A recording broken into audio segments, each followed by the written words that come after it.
Hey everybody, welcome back. Are you ready for a little R&R? This is the Raw and Rustic series. Nothing pretty to see here. This is going to be the maintenance, the failures, the behind the scenes, stuff that normally doesn't make it on the channel. And in today's video, we're going to be talking about a salami casing. Let me show you what we're talking about. Okay, we're back to the chamber. If you caught the first episode of R&R, this chamber was completely empty. We had to do a total overhaul.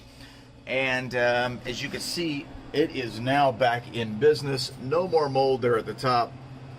But we've got a separate problem.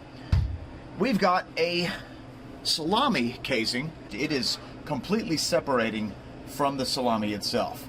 And let me show you how we're going to fix it. And let me show you what the cause was. All right, let's take a look at this salami. All right, first of all, we need to identify what caused this particular separation, because this rarely happens. Normally, this casing adheres beautifully as the salami is drying, and because it's starting to come undone, as this salami dries even more, it's going to shrink, and it's going to leave all of these air pockets between the casing and the salami itself.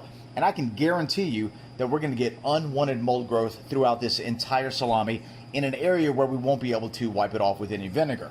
Now, I'm not a huge fan of unwanted mold growth, so for me, we need to figure out how to fix this right now. But what caused this particular problem is the fat being smeared slightly, not entirely, but slightly during the grinding process.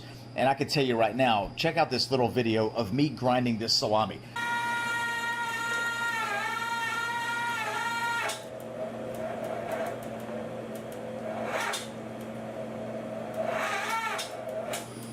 The meat was actually too cold, if you can imagine that, right?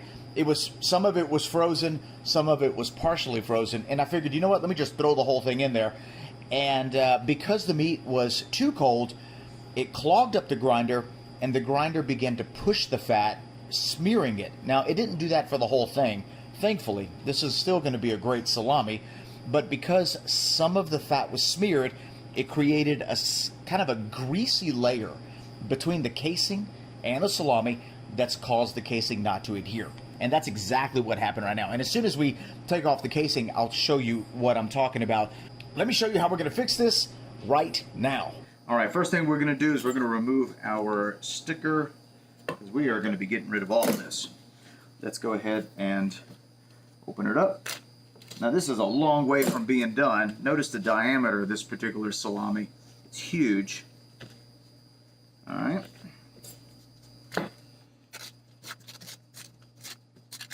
Man, it smells fantastic. Absolutely smells amazing. But I could tell you right now, if I kind of scratch it with my fingers, watch this. I don't know if you can see that. Can you see how greasy my hand is?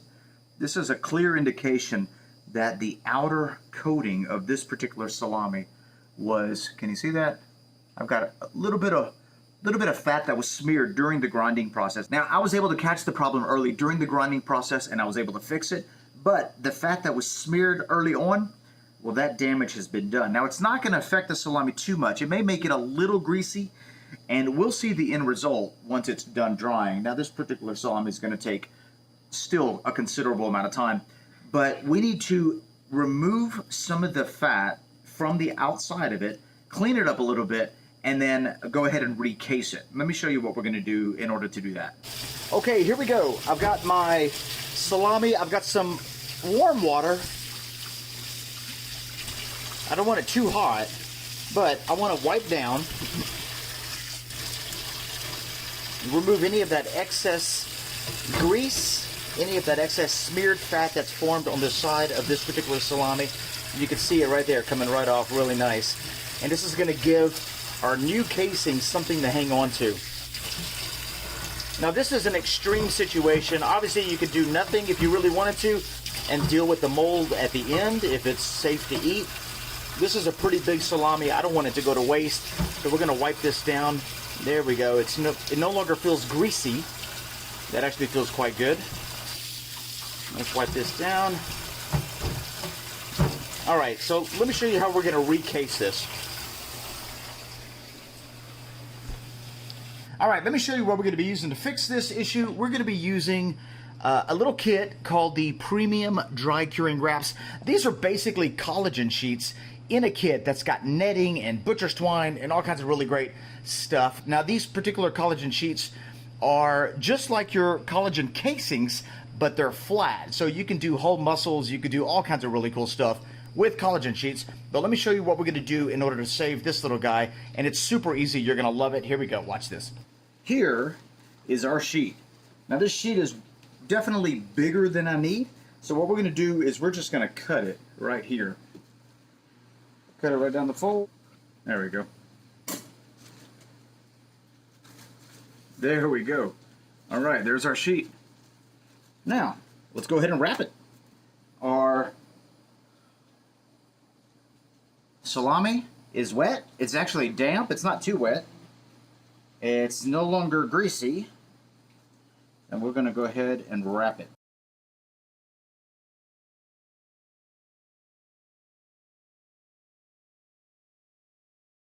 All right, so see this air pocket right here? When we're done, we could prick it with a sausage pricker. That's not going to be a problem. All right, so we're just going to get that out like that. Now, what do you do next? Well, this particular kit also comes with some netting. So we're going to use a little bit of netting for this particular salami. Let's cut that.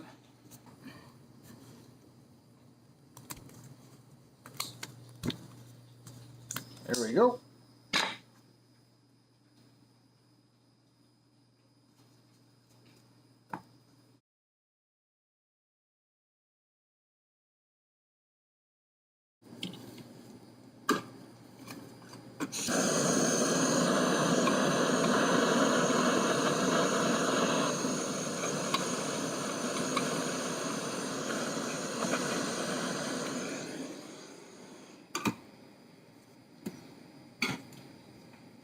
All right, we need to wait till this cools down just a little bit before we pick our salami. I'm not poking too deep. I'm just poking just enough to hit that air pocket and to have it vacuum against the salami. That's it.